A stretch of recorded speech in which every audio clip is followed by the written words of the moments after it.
Hello students, फिर से आप सबों का मेरे यूट्यूब चैनल में स्वागत है। आज मैं आप लोगों को MRD 101 जिसका शीर्षक है ग्राम विकास भारतीय संदर्भ रूरल डेवलपमेंट इंडियन कंटेक्स्ट के चैप्टर 1 को बताने जा रहा हूं। यह चैप्टर 1 का पार्ट 1 वीडियो है। इससे पहले हम लोग जानेंगे कि आपको MRD 101 के अंतर्गत कितने चैप्टर पढ़ने हैं। तो चलिए पहले उसको जानते हैं। इस पेपर के अंतर्गत आपको टोटल 5 चैप्टर पढ़ने हैं। पहला चैप्टर है ग्रामीण समाज एवं अर्थव्यवस्था रूरल सोसाइटी एंड इकोनॉमी।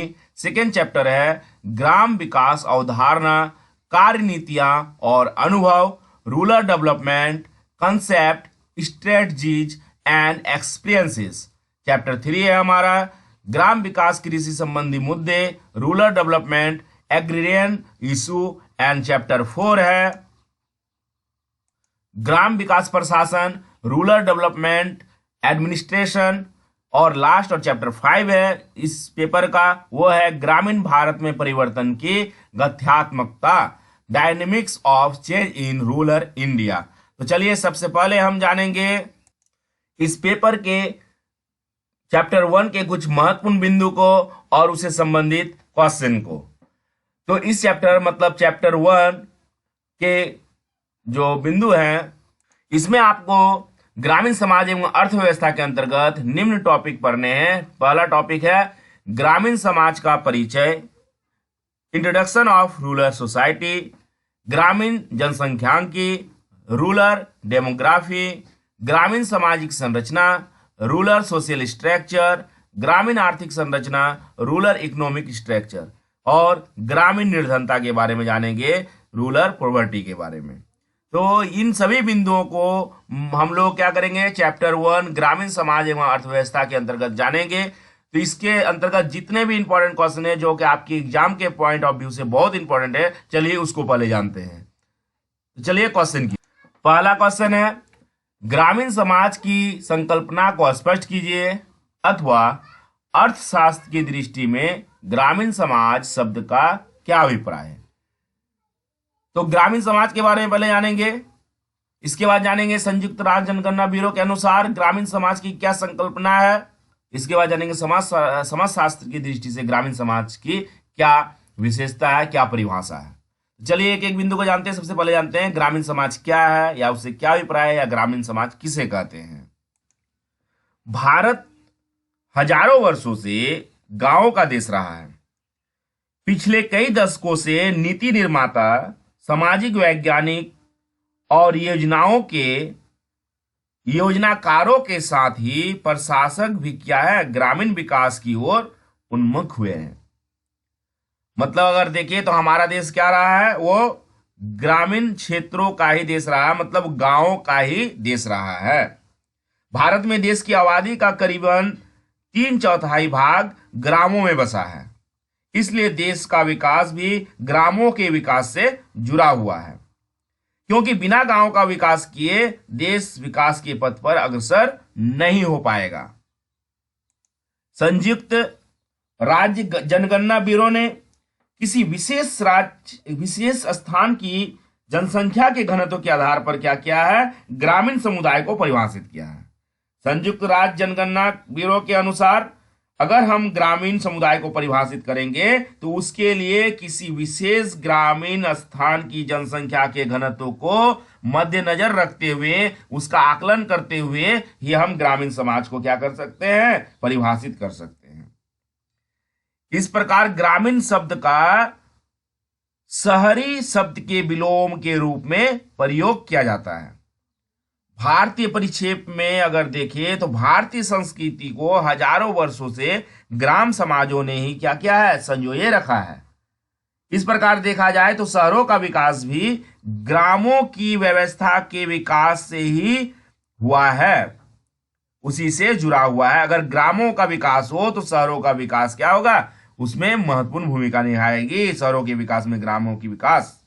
लेकिन आजादी के बाद शहरों का विकास अधिक किए जाने के कारण ग्रामीण समाज क्या हुआ, पिछड़ता गया। लेकिन आजादी के बाद क्या हुआ, शहरों को ज्यादा विकास किया गया और ग्रामीण क्षेत्रों को ग्रामीण क्षेत्रों में ही छोड़ दिया गया, मतलब उनका विकास निष्क्रिय हो गया, है ना, वो ग्रामीण क्षेत्र ही बन के रह गया। और वर्तमान में स्थिति उसी तरह ही है। अभी भी ग्रामीण क्षेत्रों में आप जाइए तो आप 5 साल पहले भी अगर ग्रामीण क्षेत्र में गए थे उसका स्थिति उसी तरह है, और आज भी जाइए तो लगभग आपको ग्रामीण क्षेत्र में उसी तरह स्थिति मिलेगा। लेकिन आप शहरों में जाइए तो शहरों में क्या था, जो 5 साल पहले था वहां बहुत ज्यादा परिवर्तन हो चुके हैं, वहां बहुत ज्यादा डेवलपमेंट हो चुका है ना, वहां बहुत जगह मान लीजिए मार्केट नहीं था, मार्केट खुल चुका है। तो गांव की अपेक्षा शहरों में क्या हुआ है, विकास तेजी से हुआ है, लेकिन गांव की विकास जो है उसी तरह निष्क्रिय ही रही है। इस प्रकार अगर हम समाज शास्त्र की दृष्टि से ग्रामीण समाज को देखेंगे तो उसको भी हम अच्छी तरह से परिभाषित कर सकते हैं। ग्रामीण समाज शहरी समाज की तुलना में क्या होता है, छोटा समाज होता है। इसकी आबादी कम होती है और इसका भौगोलिक क्षेत्र भी क्या होता है, अपेक्षाकृत छोटा होता है। मतलब गांव जो होता है वो छोटे छोटे क्षेत्र में होते हैं, छोटा छोटा सा समुदाय और क्षेत्र को मिला के एक गांव हो गया, फिर छोटा सा समुदाय और एक क्षेत्र को मिला के गांव हो गया। लेकिन शहर जो होते हैं वो बड़े बड़े एरिया को लेकर होता है, वहां पे विस्तृत हर चीज की सुविधा होती है, विस्तृत मात्रा में होती है ना, हर चीज अवेलेबल शहरों में होता है, लेकिन गांव छोटे छोटे टुकड़ों में बटे हुए रहते हैं। और इसका भौगोलिक क्षेत्र भी क्या होता है, छोटा होता है। जरूरी नहीं कि ऐसे समाज में हर तरह की क्या हो, बुनियादी सुविधा हो। गांव में हर तरह की बुनियादी सुविधा नहीं होती है, लेकिन कभी अब सरकार के द्वारा क्या किया गया है कि नहीं, ग्रामीण क्षेत्रों में भी कुछ बुनियादी सुविधाएं होनी चाहिए, जैसे कि पुलिस थाना, अस्पताल, स्कूल, डाकघर, क्लब, ये सब सुविधाएं गांव में भी होनी चाहिए। इन सभी सुविधाओं को बुनियादी सुविधा के तौर पे सरकार के द्वारा स्थापित किया गया है। ग्रामीण क्षेत्र में भी इसके अलावा भी कुछ कुछ सुविधाएं होती भी हैं, लेकिन अधिक सुविधाएं नहीं होती है। ग्रामीण समाज की आबादी भी शहरी क्षेत्र की अपेक्षा क्या होती है, लगभग कम ही होती है। शहरी क्षेत्र में हमेशा आबादी ज्यादा होगी, लेकिन ग्रामीण क्षेत्र में आबादी क्या होगी, कम होगी। और अपनी सामाजिक स्थिति के अनुसार ही ये क्या करते हैं, समूह बनाकर रहते हैं। ग्रामीण क्षेत्र में क्या होते हैं, देखिएगा कि जो अपने समुदाय के हैं या फिर अपने अपने समुदाय के साथ साथ वो अपने कम्युनिटी के जो जितने भी व्यक्ति हैं वो एक जगह इकट्ठा रहते हैं, है ना। अपने श्रेणी के लोग भी एक जगह इकट्ठे रहते हैं। कभी कभी गांव में देखिएगा कि बहुत निर्धन गरीब है तो वो अपना एक अलग समूह में ही रहते हैं, अलग जगह रहते हैं, उनका अलग अपना रीति रिवाज रहता है। हर एक गांव का अलग अलग रीति रिवाज रहता है। मतलब कुछ जगह में ये नियम चल रहे हैं या फिर ये उनका ये है संस्कार है या फिर कस्टम है, रीति रिवाज है, तो दूसरे गांव में उस तरह की कस्टम या रीति रिवाज नहीं है। आमतौर पर बड़ी संख्या में ग्रामीण क्या करती है, खेती बाड़ी का कार्य करते हैं और उनकी रोजी रोटी कमाने का साधन भी एकमात्र यही होता है। वो खेती बाड़ी पर ही, कृषि पर ही आधारित होते हैं वे लोग अपने आजीविका के लिए। इसके अतिरिक्त ग्रामीण समाज में कुछ ऐसे भी वर्ग हैं जो कला एवं शिल्प जैसे रोजगार में लगे हुए थे। कला और शिल्प जैसे छोटे छोटे मिट्टी के सामान को बनाना, है ना, मिट्टी के भार को बनाना, मूर्तियों को बनाना या फिर बांस के कुछ कलाकृति को बनाना, वो सब बना के भी वो अपने रोजी रोटी को क्या करते हैं, कमाते हैं। इन्हें कारीगर या दस्तकार कहते हैं। जो ये सब कार्य करते हैं, छोटे मोटे कार्य जो करते हैं, शिल्प कार्य का कार्य करते हैं, कला का कार्य करते हैं, इन्हें हम कारीगर या दस्तकार कहते हैं। जो खाद्यान्नों के लिए किसानों से अपनी वस्तुओं का आदान प्रदान करते हैं। कभी कभी ऐसा भी होता है कि उनके पास पैसा अगर नहीं है तो वो क्या करते हैं, अपने वो कला या शिल्प को बेचते हैं या देते हैं कि नहीं, हम बांस के ये बनाए हुए हैं, हम मिट्टी का ये भार बनाए हुए हैं, तो आप इसको लीजिए और उसके बदले हमें अनाज दीजिए। वो लोग एक्सचेंज करते हैं आपस में, ठीक है। इस प्रकार हम कह सकते हैं कि शहरों के विकास के लिए समाज का विकास होना भी जरूरी है। किसी राष्ट्र के सुसंगठित विकास के लिए भी ग्रामीण क्षेत्र का विकास और ग्रामीण लोगों के हित के प्रति योजनाओं को लागू करना बहुत आवश्यक होता है, ताकि उसकी अर्थव्यवस्था में क्या है, परिवर्तन आए, ग्रामीण क्षेत्रों के लोगों के आयों में वृद्धि हो सके। इन सभी योजनाओं को लागू करना बहुत आवश्यक हो जाता है। चलिए अब नेक्स्ट क्वेश्चन की ओर चलते हैं। जनजाति कृषक की संकल्पना को स्पष्ट कीजिए। इसको हम निम्न बिंदु द्वारा जानेंगे। पहले जानेंगे जनजाति समुदाय है क्या, कौन है जनजातीय समुदाय, इसके बारे में जानेंगे। इसके बाद समाजशास्त्री रॉबर्ट रेडफील्ड के अनुसार कृषक शब्द का क्या अभिप्राय है उसको जानेंगे। भारत में जनजाति और दलितों के लिए उसकी उन्नति के लिए जो आंदोलन हुए या फिर उसमें जो भागीदारी रही है उसका क्या रोल रहा है, इसके जो नेक्स्ट पॉइंट है उसको पढ़ेंगे कि भारत में दलित आंदोलन का क्या रहा, उसका नेतृत्व क्या रहा उसके विकास में। ज्योतिबा राव गोविंद राव फूले का नेतृत्व क्या रहा जनजाति और कृषक संकल्पना में, इसको भी जानेंगे। तो सबसे पहले जानते हैं जनजाति समुदाय क्या है। वह सामुदायिक या फिर हम कह सकते हैं कि वह सामाजिक समुदाय जो राष्ट्र या राज्य के विकास से पूर्व अस्तित्व में था और विकास के बाद भी राज्य से बाहर है, उसे हम जनजाति कहते हैं।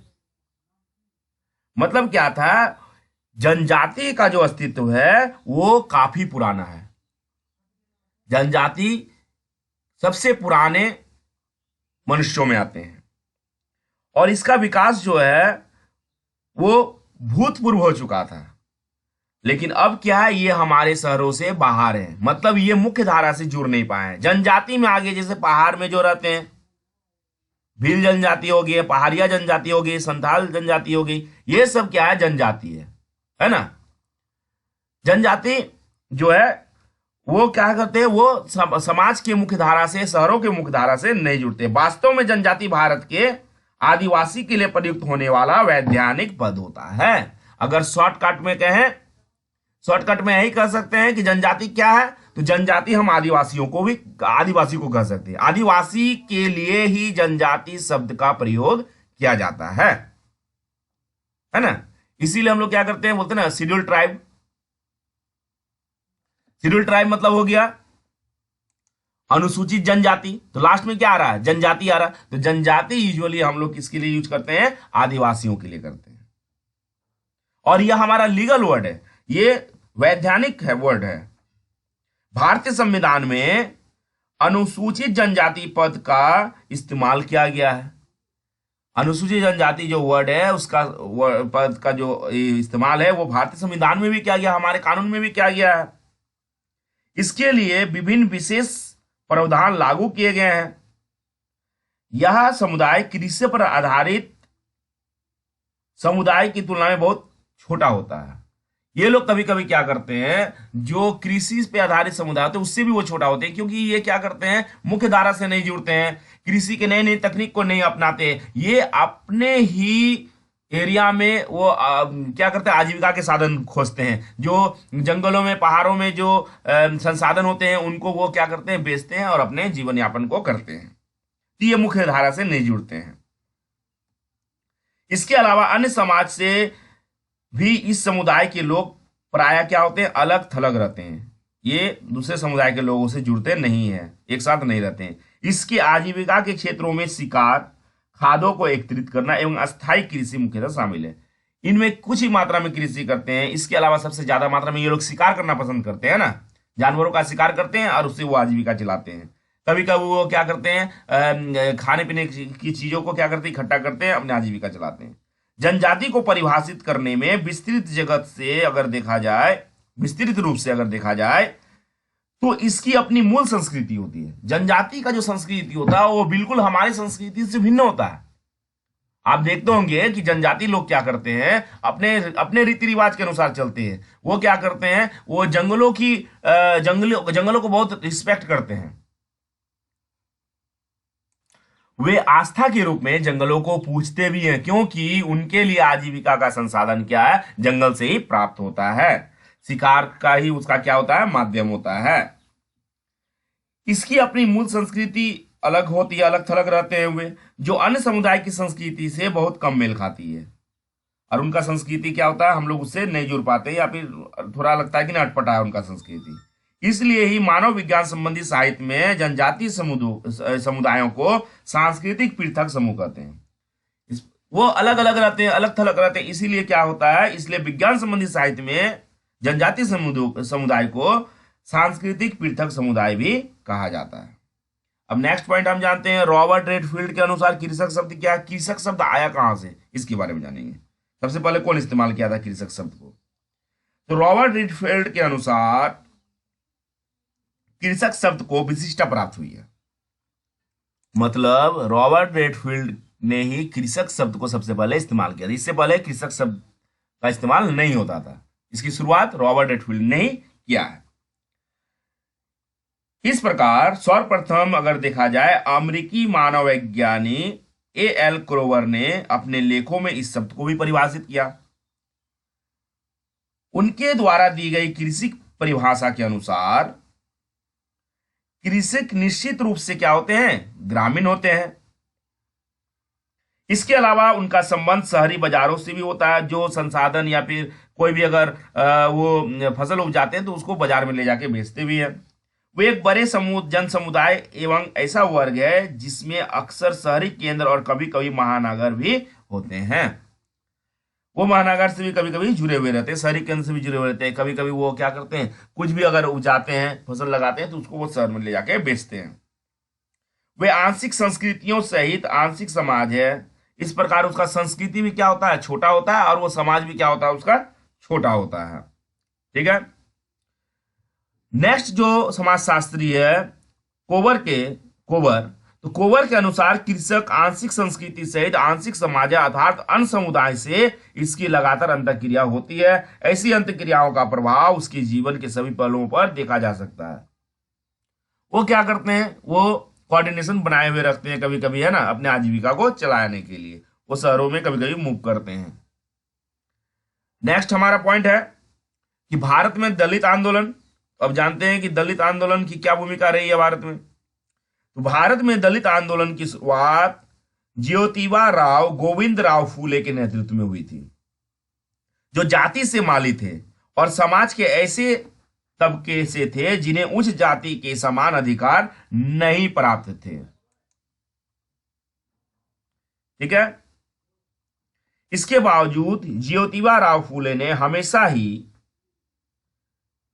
तथाकथित निजी जाति के लोगों के अधिकारों की पैरवी की। भारतीय समाज में ज्योतिराव ने सर्वाधिक दलितों की शिक्षा के लिए प्रयास किया। मतलब अगर दलितों की शिक्षा के लिए अगर कोई मोटिवेट किया है या प्रेरित किया है तो वो पहला कौन है? वो है ज्योतिबा राव। वह ही पहले शख्स थे जिन्होंने दलितों के अधिकारों के साथ साथ दलितों की शिक्षा की पैरवी की। इसके साथ ही ज्योतिबा राव ने महिलाओं की शिक्षा के लिए बहुत सारे पैरवी की कदम उठाए। सन 1854 में महिलाओं की शिक्षा के लिए पहला स्कूल खोला गया। इसके ही इंटरफेयर से महिलाओं को भी शिक्षा पाने का अधिकार मिला।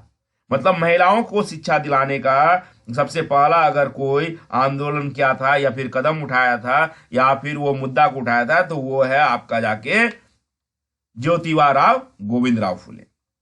महिलाओं की शिक्षा के लिए भी अहम रोल निभाई थी। इस प्रकार भारतीय इतिहास में ज्योतिबा राव ही वो पहले शख्स थे जिन्होंने दलितों की शिक्षा के लिए न केवल विद्यालय की वकालत की, और वही पहले व्यक्ति थे बोले कि नहीं अब इनके लिए भी क्या है ना, विद्यालय सुविधा मिलना चाहिए। बल्कि सबसे पहले विद्यालय की स्थापना की और उसके लिए अलग विद्यालय की स्थापना की। जैसे आप देखिएगा जनजाति विद्यालय अलग है, आवास विद्यालय अलग है।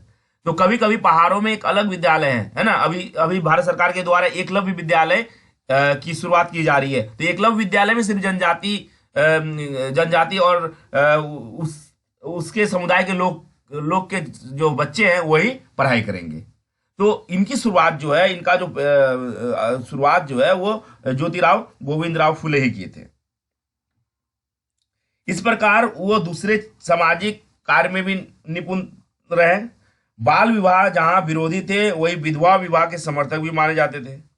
वो क्या थे? वो बाल विवाह के विरोधी थे कि नहीं, बाल विवाह को रोका जाना चाहिए। ठीक है, यह अपराध है।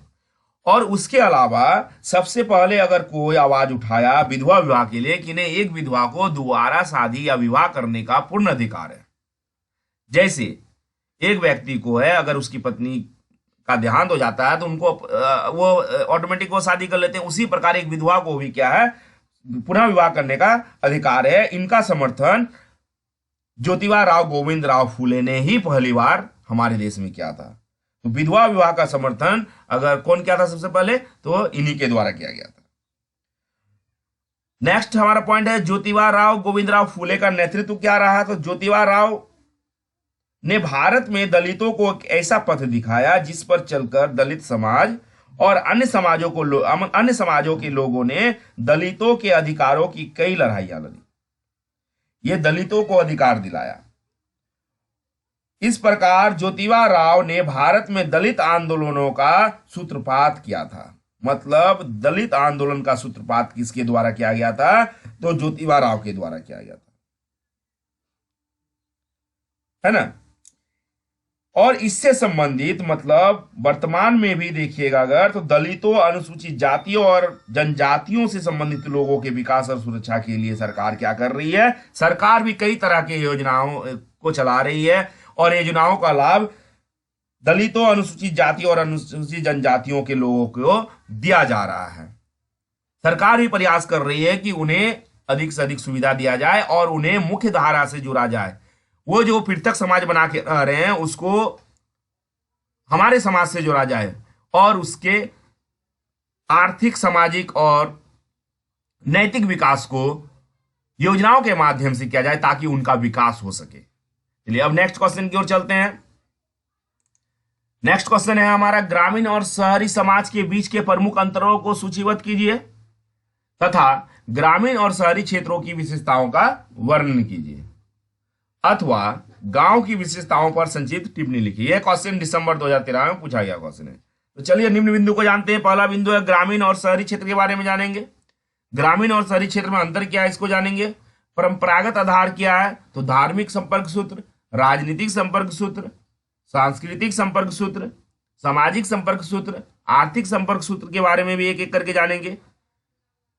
ग्रामीण एवं शहरी समाज में संबंध क्या है, ग्रामीण क्षेत्रों की विशेषताएं क्या है, शहरी क्षेत्रों की विशेषताएं क्या है, इसके बारे में जानेंगे।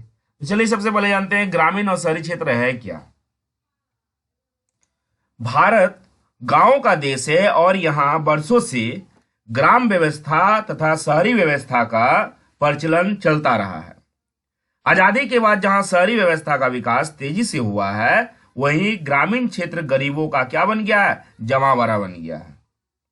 जबकि शहरी अमीरों का, मतलब ग्रामीण शब्द से यह पता चलता है कि ग्रामीण शब्द में गरीब लोग रहते हैं और शहरी क्षेत्र में क्या रहता है, अमीर लोग रहते हैं। ये एक तरह का क्या मेंटेलिटी बन गया है और यह हकीकत भी है। वर्तमान में भी शहरी बनाम ग्रामीण का क्या होता है, हमेशा द्वंद्व देखा जा सकता है, अंतर देखा जा सकता है। आज भी ग्रामीण क्षेत्रों में लोग बहुत अल्प आजीविका में जीवन गुजारने को मजबूर है, जबकि शहरी क्षेत्रों में आजीविका पर आय का एक बड़ा भाग खर्च किया जा रहा है।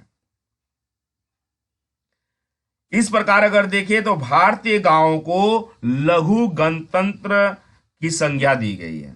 मतलब इसका एक अपना रीति रिवाज है, अपना नियम कानून भी है ना। ग्रामीण क्षेत्रों में वहां आम सभा होती है, तो इसे हम क्या कर सकते हैं, भारतीय गांवों को एक लघु गणतंत्र के रूप में भी संज्ञा दे सकते हैं, उसको मान सकते हैं। इससे यह निष्कर्ष भी निकाला जा सकता है कि वे स्थिर समुदाय हैं। और वो उदाहरण के लिए अगर देखें कार्ल मार्क्स के द्वारा, तो गरीबों को ग्रामीण क्षेत्रों में ही निवास करने में क्या होता है, उसे संतुष्टि मिलती है, क्योंकि अगर वो शहरी क्षेत्रों में रहते हैं तो वो आजीविका के संसाधन को जुटा नहीं पाएंगे, उसकी आर्थिक स्थिति क्या होते हैं, मजबूत नहीं होती है। तो उदाहरण के लिए कार्ल मार्क्स का विचार है कि अगर देखा जाए तो भारतीय ग्रामीण समुदाय के बारे में वो लिखे हैं कि हमेशा क्या हुआ है, भारतीय ग्रामीण समुदाय के ऊपर ही क्या हुआ है, उस पर जुर्म हुआ है। और बड़े बड़े नगरों की सारी आबादी का क्या हुआ है, वो हमेशा वो विकास करते गए हैं। मतलब शहरों का हमेशा विकास हुआ है लेकिन भारतीय ग्रामीण समुदाय का हमेशा विकास नहीं हुआ है, वो हमेशा निष्क्रिय रह गए हैं ना, वो धीरे धीरे ही बढ़ रहे हैं, जबकि उसके तुलना में शहरी क्षेत्र बहुत तेजी से बढ़ रही है। इतना ही नहीं, कार्ल मार्क्स की दृष्टि से अंग्रेजों के भारत में आगमन से पहले भारतीय ग्राम समुदाय अपरिवर्तनशील और एक जोहर या तालाब की भांति स्थिर थी। मतलब अगर देखा जाए, कार्ल मार्क्स का कहना है कि आजादी के पहले आजादी के पहले नहीं, मतलब अंग्रेजों के भारत आने से पहले हमारा जो ग्रामीण समुदाय था वो स्थिर था। एक जैसे तालाब में जो पानी स्थिर रहता है उस तरह, मतलब उसका कोई यूज ही नहीं हो रहा था, उसमें कोई परिवर्तन ही नहीं हो रहा था, वो अपरिवर्तनशील थे। लेकिन अंग्रेजों के आने के बाद उसमें कुछ कुछ परिवर्तन आए और अभी वर्तमान स्थिति में भी बहुत सारे परिवर्तन हुए हैं। भारत सरकार के द्वारा उसके परिवर्तन हेतु बहुत सारी योजनाओं को चलाया जा रहा है। नेक्स्ट पॉइंट अगर हम जानेंगे, परंपरागत आधार। परंपरागत आधार में अगर जानते हैं धार्मिक संपर्क सूत्र, धर्म के आधार पर भी गांव का विकास होता है या गांव के मानसिक अंतरों को जाना जा सकता है। किसी गांव का कोई संत महात्मा या कोई पूजा स्थल प्रसिद्ध हो जाने पर पड़ोस के अनेक गांवों के लोग उनसे आशीर्वाद प्राप्ति अथवा रोग निदान या भूत बाधा से छुटकारा और अन्य किसी आपदा से बचने के उपाय हेतु या फिर ज्ञान अथवा शांति की खोज में उसके पास आते जाते रहे। इसी कारण एक गांव का अन्य ग्रामीण और अन्य क्षेत्र से क्या होता है, संपर्क होता है। मतलब कभी कभी होता है कि एक गांव में पूजा स्थल है और दूसरे गांव में नहीं है, लेकिन दूसरे गांव के लोग क्या करते हैं, उस पूजा स्थल में जाते हैं, जिससे एक गांव का दूसरे गांव के साथ क्या होता है, संपर्क होता है। इस प्रकार एक गांव का दूसरे गांव के साथ जो कोऑर्डिनेशन होता है वो धार्मिक संसाधन के कारण भी होता है।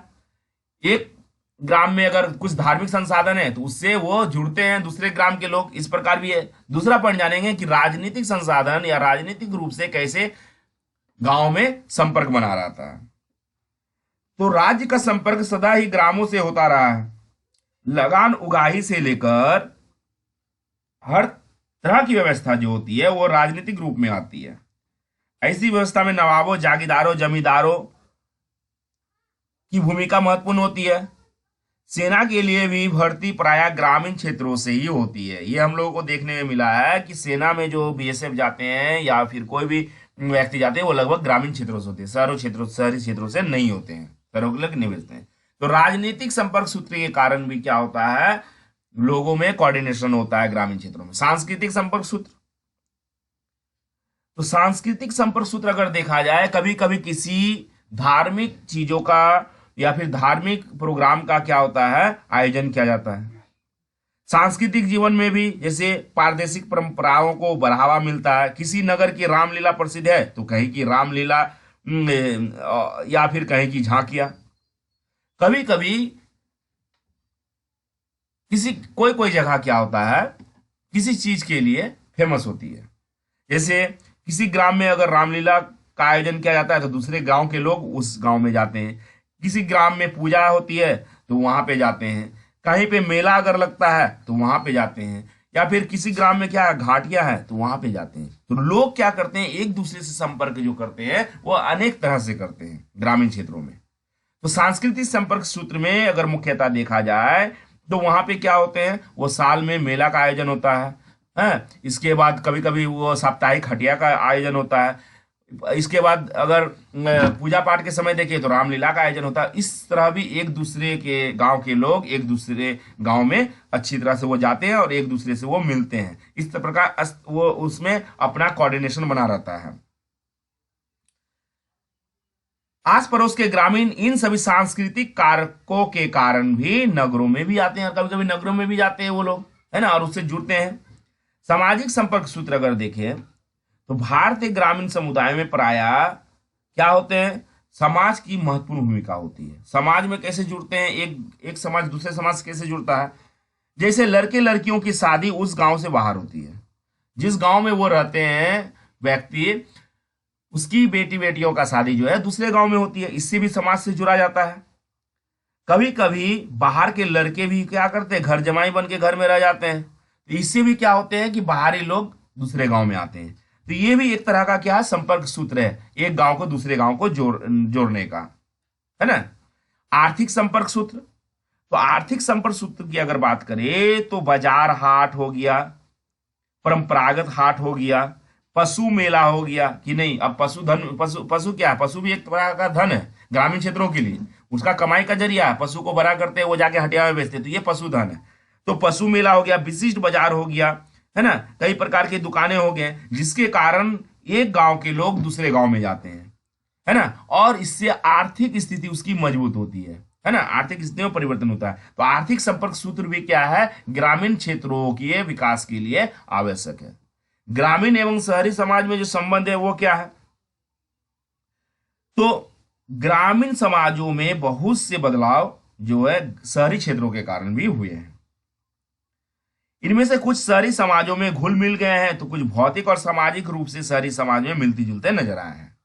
कभी कभी आवश्यकता के अनुसार क्या करते हैं, ग्रामीण लोग शहरों में जाके जुड़ते हैं, कभी कभी अपने आजीविका के लिए या फिर कार्य के लिए, है ना, कार्य के सिलसिला में ग्रामीण क्षेत्र के लोग क्या करते हैं, वो शहर जाते हैं, कि वो काम करके आते हैं, शहर से पैसा कमा के आते हैं, इसके माध्यम से भी जुड़ते हैं।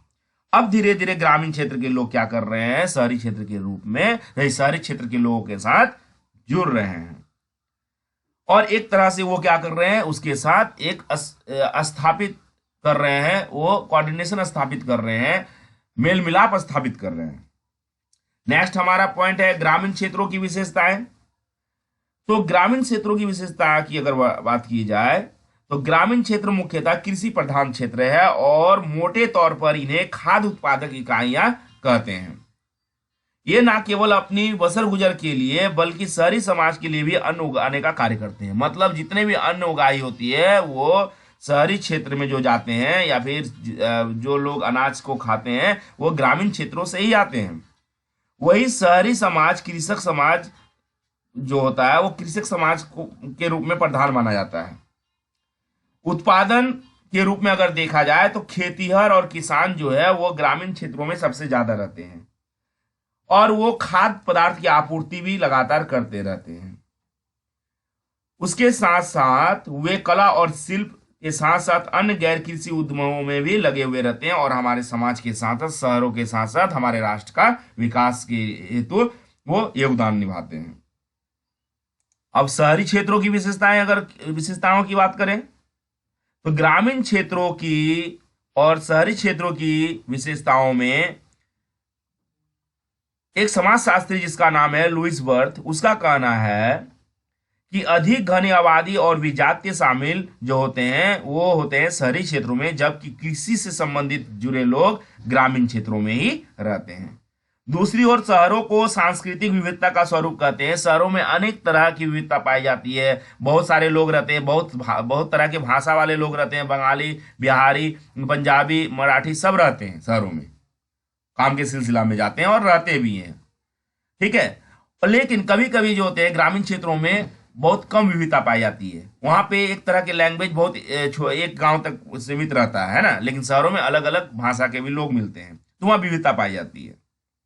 वहां के आवास और शिक्षा में विविधता पाई जाती है, वहां पे सब अलग अलग तरह के आवास, मतलब हाई क्वालिफाइड रहते हैं वहां के लोग, है ना। वहां के स्ट्रक्चर जो होते हैं, कंस्ट्रक्शन जो होते हैं वो भी अलग होते हैं, जबकि इस ग्रामीण क्षेत्रों में लगभग हमें मिट्टी के घर ही देखने को मिलते हैं।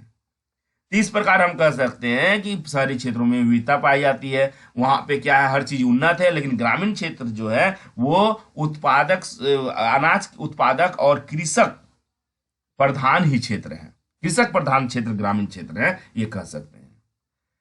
इस प्रकार ग्रामीण और शहरी क्षेत्र जो है वो दोनों ही एक दूसरे के लिए संबंध स्थापित किए रखते हैं। ग्रामीण क्षेत्रों से अनाज आते हैं जो कि शहरी क्षेत्रों में उसका क्या होता है, मार्केटिंग होता है, और ग्रामीण क्षेत्रों का अगर विकास होता है तो शहरी क्षेत्रों का होगा, लेकिन शहरी क्षेत्रों के विकास में जो विस्तार होती है, जो प्रगति है उसमें तेजी से होती है, लेकिन ग्रामीण क्षेत्र जो है वो क्या है, वो निष्क्रिय है, वो धीरे धीरे होते हैं।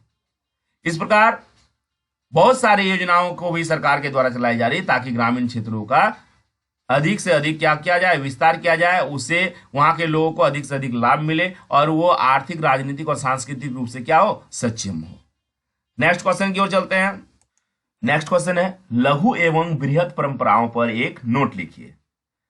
इसको निम्न बिंदु द्वारा डील करेंगे। पहला है लघु परंपरा का अर्थ एवं परिभाषा, इसको जानेंगे। बृहद परंपरा का अर्थ एवं परिभाषा, इसके अंतर्गत दो समाजशास्त्री के ओपिनियन को जानेंगे, मैकिंग मैरियट के अनुसार और डॉक्टर दुबे के अनुसार।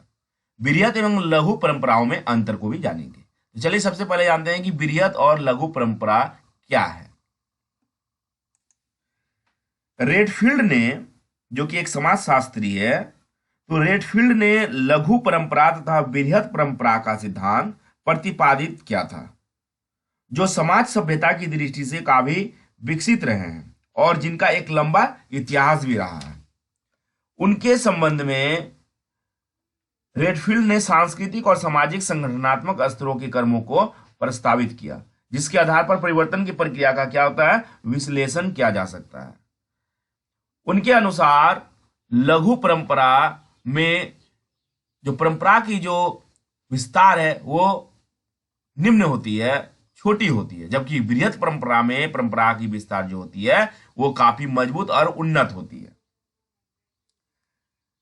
बृहत परंपरा का अगर अर्थ अच्छी तरह से जाने तो रेडफील्ड ने मैक्सिको की माया संस्कृति के मंदिरों एवं प्रसादों के विशाल प्रस्तर, निर्मित वस्तु शिल्प, परिष्कृत कला और खगोल विज्ञान के अनुसार लिखित साहित्य और प्राकृतिक शक्तियों तथा धर्म पर आधारित परंपरा के नाम पर यह साबित किया है कि परंपराओं का एक बड़ा सा साम्राज्य रहा था, जिसमें हर तरह के इस परंपरा के अंतर्गत स्कूलों और मंदिरों में पोषित होती थी। मतलब वहां के जो लोग हैं, बच्चे हैं, वो अपने धर्म से जुड़े जो संस्कार लेते थे वो लगभग स्कूलों और मंदिरों में लेते थे। इस प्रकार अगर देखा जाए तो हमें पुराने साहित्य से भी हमारे परंपरा की जानकारी मिलती है। नेक्स्ट पॉइंट है हमारा मैकिंग मैरियट के अनुसार। तो मैकिंग मैरियट ने बृहत परंपरा को परिभाषित करते हुए लिखा, यदि कोई परंपरा प्राचीन धर्म ग्रंथों में बताए गए व्यवहारों के अनुरूप है तथा उसका प्रसार संपूर्ण समाज में होता है तो हमें उसे परंपरा के रूप से पुकारना चाहिए। मतलब अगर किसी एक्टिविटी से या धार्मिक ग्रंथों से उसके व्यवहारों में परिवर्तन होता है, उस समाज के स्ट्रक्चर में परिवर्तन होता है, वहां के उन्नति में वृद्धि होती है, तो उसे हम बृहत परंपरा के नाम से जानेंगे। दूसरी तरफ अगर देखें, दूसरा व्यू समाजशास्त्री डॉक्टर दुबे के अनुसार बृहत परंपराओं का अर्थ उन विश्वासों, कर्मखंडों एवं सामाजिक प्रतिमानों की संयुक्ति से लिया जाता है जो नियमबद्ध और पवित्र ग्रंथों से क्या होती है, संबंध होती है। मतलब हमारी पुरानी परंपराओं का आकलन या फिर परिचय या फिर जानकारी हमें हमारे धर्म ग्रंथों से ही प्राप्त होती है। अब नेक्स्ट हमारा पॉइंट है बृहत तथा लघु परंपराओं में अंतर। चलिए अब इसको समझते हैं कि दोनों में क्या अंतर है। तो भारत में बृहत एवं लघु दोनों ही परंपराएं अति प्राचीन है तथा इन दोनों की अपनी अपनी विशिष्ट विशेषताएं हैं। ये दोनों ही परंपराएं एक दूसरे के काफी निकट रही है। इनसे संबंधित लोग एक दूसरे के निकट संपर्क में रहे हैं, अतः इन दोनों परंपराओं में निरंतर अंतःक्रिया का होना क्या था, स्वाभाविक है। यह स्वाभाविक है कि दोनों में क्या होना चाहिए, अंतःक्रिया होना चाहिए। फिर भी इससे स्पष्ट अंतर पाया जाता है कि रेडफील्ड के अनुसार लघु और बृहत परंपराओं पर मौलिक मूल्यों तथा विश्व दृष्टि के विचार करने पर क्या होता है, ज्ञात होता है। मतलब इनमें, इन परंपराओं में जो अंतर है या फिर समानता पाई जाती है वो उनके कोऑर्डिनेशन और उसके समावेश से पता चलता है। इसके साथ साथ हमारे पुराने ग्रंथों और हमारे पूर्वजों से भी पता चलता है। इस प्रकार डॉक्टर B.R. चौहान, जो कि एक भारतीय समाजशास्त्री थे, उसके अनुसार भी बृहत परंपराएं और लघु परंपराएं को अंतर स्थापित किया गया है, उनमें अंतर बताया गया है। तो बृहत परंपराएं जो होती है वो राष्ट्रीय रूप में होती है, जबकि लघु परंपराएं वो स्थानीय होती है। बृहत परंपराएं लिखित में पाई जाती है, जबकि लघु परंपराएं अलिखित होती है। बृहत परंपराएं विषय वस्तु में शास्त्रीय तथा सांस्कृतिक बिंदु को दर्शाता है, जबकि लघु परंपराएं अशास्त्रीय बिंदु को दर्शाता है, ये शास्त्र से जुड़ा हुआ नहीं रहता है। बृहत परंपराएं अधिक व्यवस्थित होती है, जबकि लघु परंपराएं वो व्यवस्थित अरेंज नहीं होती है। बृहत परंपराएं अधिक चिंतनशील होती है। बृहत परंपराओं में क्या होता है, विकास का विस्तृत रूप देखा जा सकता है, जबकि लघु परंपराएं कम चिंतनशील और कम विस्तृत होती है।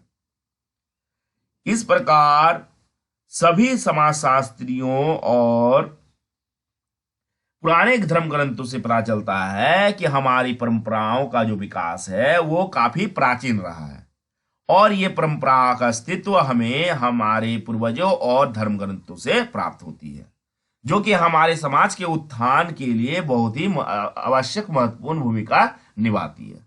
अब हम नेक्स्ट पॉइंट की ओर चलते हैं। नेक्स्ट पॉइंट है लघु एवं बृहत परंपराओं की प्रमुख विशेषता क्या है, बताइए। तो लघु समुदाय की परंपरा को लघु परंपरा के रूप में जाना जाता है। इसको हम दूसरे बिंदु द्वारा भी परिभाषित कर सकते हैं। लघु परंपरा में लगभग अशिक्षितों की परंपरा और एक ही क्षेत्र में वास करने वाले बहुत से व्यक्ति के रूप में परिभाषित कर सकते हैं। लघु परंपरा में अधिकतर क्या पाए जाते हैं, गैर साक्षर या निरक्षर या अशिक्षित लोग पाए जाते हैं, और वो क्या करते हैं, एक ही स्थान पर वास करते हैं। अविवेकी व्यक्ति अर्थात जो अपनी परंपरा की ना तो तार्किक जांच करते हैं और ना ही इस प्रकार का कोई टीका टिप्पणी करते हैं, उसे इसी के रूप में स्वीकार कर लेते हैं, वो लघु परंपरा के अंतर्गत आते हैं। इसकी विशेषता है लघु परंपरा की। इस परंपरा का प्रारंभिक बिंदु समुदाय के व्यक्ति का अपना घर होता है, और समाजीकरण की प्रक्रिया के रूप में यह परंपरा एक पीढ़ी से दूसरी पीढ़ी तक चलती रहती है। मतलब इसका कोई प्रमाण नहीं है ना, लिखित प्रमाण नहीं है, ये सिर्फ मौखिक रूप से वो हमारे पूर्वज कर रहे थे, हमारे बाप दादा कर रहे थे, तो वो हम करते आ रहे हैं, है ना। ये लघु परंपरा में है, जिसका क्या है, जिसका अस्तित्व नहीं है। इसको तर्कपूर्ण रूप से हम क्या कर सकते हैं, साबित नहीं कर सकते तर्क के साथ। यह अस्थाई नहीं है। क्यों? क्योंकि लघु परंपरा में यूजुअली देखा गया है साक्षर लोग ही रहते हैं, और इसका जो कार्य क्षेत्र है वो बहुत छोटा होता है। जबकि बृहत परंपरा की अगर बात करें तो बृहत परंपरा क्या है, साक्षर व्यक्ति की परंपरा है जो कम संख्या में, और ये क्या है, कम संख्या में है। बृहत परंपरा को अगर देखा जाए तो हम शहर के साथ उसको कंपेयर कर सकते हैं। शहर का अर्थ बुद्धिजीवियों के समूह के आवास के स्थान से भी है। शहर मतलब हम समझ जाते हैं कि ये वहां पे कौन रहते हैं, पढ़े लिखे व्यक्ति रहते हैं, शिक्षित व्यक्ति रहते हैं, वहां पे वो निवास स्थान बना के रहते हैं, जिसे रेडफील्ड क्या कहते हैं। रेडफील्ड जो समाजशास्त्री है उसके अनुसार साक्षर समाज भी कहा गया है। शहर को साक्षर समाज भी कहा गया है, मतलब हम शहर को बृहत परंपराओं के रूप में जान सकते हैं, जबकि लघु परंपरा को हम निरक्षर के वास स्थान से जानते हैं। बृहत परंपरा विभिन्न एवं विशिष्ट संस्थानों में पनपती है, जैसे मंदिर, मस्जिद, गिरजाघर आदि में। इसे विशिष्ट कठोर साधना और लंबे समय तक ज्ञान प्राप्ति के प्राप्त संचालित होने की एक कला भी कहा जा सकता है। मतलब इसमें जो है हर तरह के लिखित दस्तावेज और लिखित प्रमाण प्राप्त होता है। बृहत परंपरा में अधिक चिंतनशील लोग रहते हैं। बृहत परंपरा में अधिक व्यवस्थित तरीके से हर चीज को रखा जाता है, और ये राष्ट्र स्तर पर पाए जाते हैं। इस प्रकार लघु और बृहत परंपराओं को हम अच्छी तरह से समझ चुके हैं। तो दोस्तों, अगर आप मेरे चैनल में न्यू तो मेरे चैनल को जरूर सब्सक्राइब करें, ताकि आपको कोई भी नोटिफिकेशन तुरंत मिल जाए। साथ ही कमेंट करें। Thank you.